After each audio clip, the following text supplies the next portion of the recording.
Hello and welcome.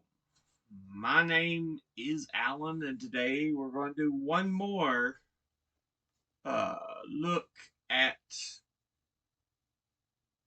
a notable voice for Black History Month. I've done Martin Luther King, I've done one for Malcolm X.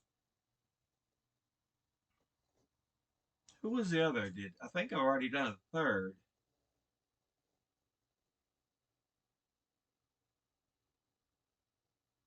Sometimes your brain gets fried. But anyway, the one we are going to observe and examine the clip of is Medgar Evers. He was a big time uh, soldier in the fight for civil rights,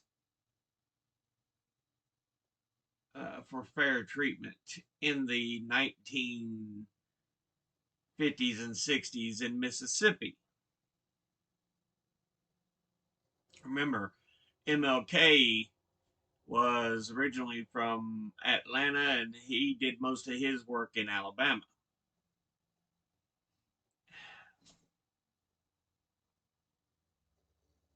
Where was uh, Malcolm X originally from? He wasn't in any of the southern states. Anyway, they were in different parts, but you'll often hear mention of Medgar Evers if you listen to any of my readings from this particular book, Autobiography of a Freedom Rider, because one of the heads over the freedom rides and stuff in Mississippi was Medgar Evers. Now, that's enough for introduction. Let's go ahead and just jump into this here. Don't shop for anything on Capitol Street. Let's let the merchants down on Capitol Street feel the economic pinch. Let me say this to you. I had one merchant to call me, and he said, I want you to know that I've talked to my national office today, and they want me to tell you that we don't need nigger business. Stores that help to support the White Citizens Council, the council that is dedicated to keeping you and I second-class citizens. So, yeah. Again, in this book, you'll see when they talk about some of the boycotts and stuff. But yeah, they're talking about in Jackson, Mississippi, trying to boycott the stores and everything. So when they end up losing business. But you can already see how some of the business higher ups think about it. It's like, no, we don't need your business. So let us not trade at these stores. Let's urge our friends, our relatives, our neighbors not to trade at these stores. Now, finally, ladies and gentlemen, and this is final, we'll be demonstrating here until freedom comes to Negroes here in Jackson, Mississippi.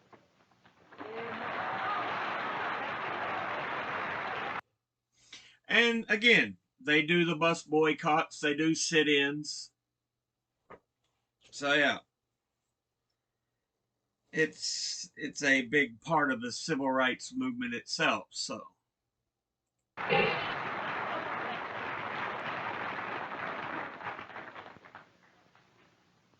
In late May, Evers had opened a full-scale direct action campaign against the almost total segregation of this city. This was a switch from the previous emphasis on court action. The movement lacked mass support from the city's 50,000 Negroes. Sit-in demonstrators at a lunch counter were doused with mustard and ketchup the first day. A white demonstrator and 2 Negroes were beaten. Jackson police used this violence as justification for instant arrest during later demonstrations. see, they said, look how much uh, a uh, disrupting the peace and everything they are, even though they're not doing anything violent. But the police take that as a reason to say, okay, now we can beat them. We can sick dogs on them and stuff. We can hit them with billy clubs. We can use it as justification. Kind of sounds like the way the Black Lives Matter protests went. Funny about that. Policemen occasionally clubbed demonstrators and used a variety of other tactics designed to break their spirit. Negro prison trustees were often used to carry demonstrators into paddy wagons, as when the white chaplain from predominantly Negro Tougaloo College was arrested while leading a prayer meeting on the steps of the post office. Teenagers arrested during one protest march were loaded into new garbage trucks and taken to a makeshift compound set up at the state fairgrounds. The city had converted fair buildings into temporary prisons before, during the Freedom Rise, as a measure of confidence in its ability to contain demonstrations. The executive secretary of the NAACP, Roy Wilkins, came to Jackson and joined Evers on a picket line one Saturday afternoon. That's a name you'll hear a lot of as well if you look at a lot of civil rights. Roy Wilkins, the head of the NAACP at that time. Yeah. He's been mentioned when I read the Dr. King's speeches and writings and stuff.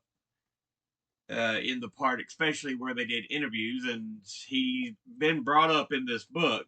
So, but yeah,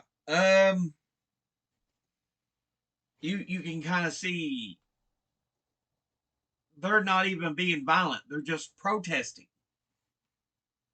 But oh, that's an excuse. You violate the peace and sanctity of society.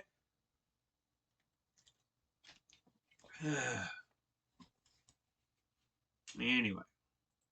They were promptly arrested. A state court injunction against demonstrations stalled but did not stop the desegregation campaign. Then, Evers was murdered.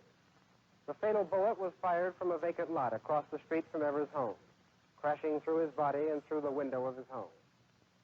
Evers, who considered himself a soldier in the cause for human rights, had said he was ready to die for that cause. He died a soldier's death.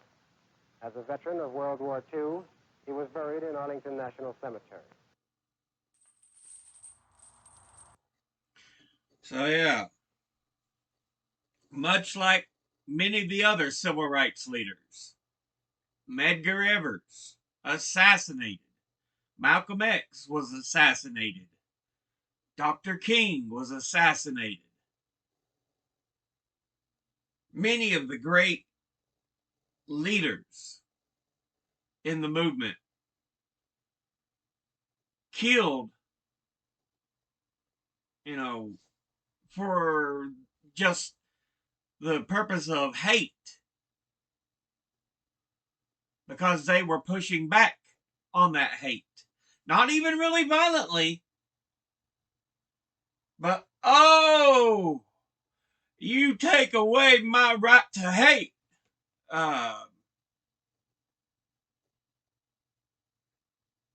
No, they were trying to bring equality.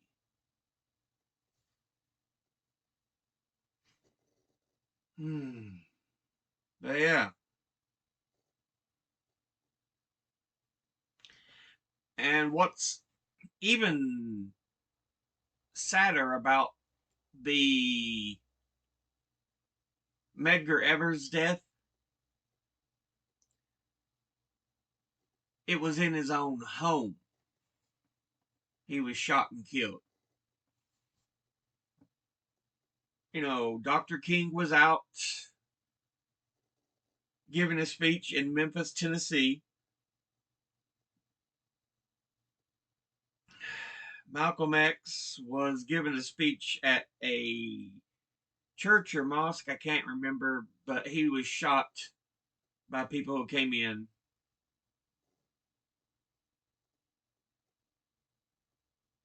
And they just shot him down. So, he wasn't, point is, he wasn't home either.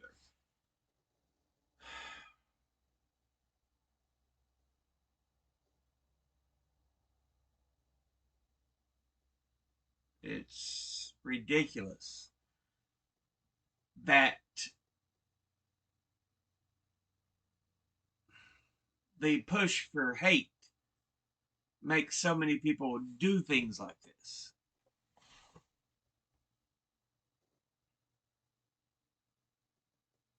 But yeah, I just wanted to talk to you about this. I'll go ahead and end this particular episode there. As always, educate thyself, think, read, study, learn. Someone tries to tell you something you have trouble believing, ask them to cite their sources. I'll see you all in the next video. Until then, later.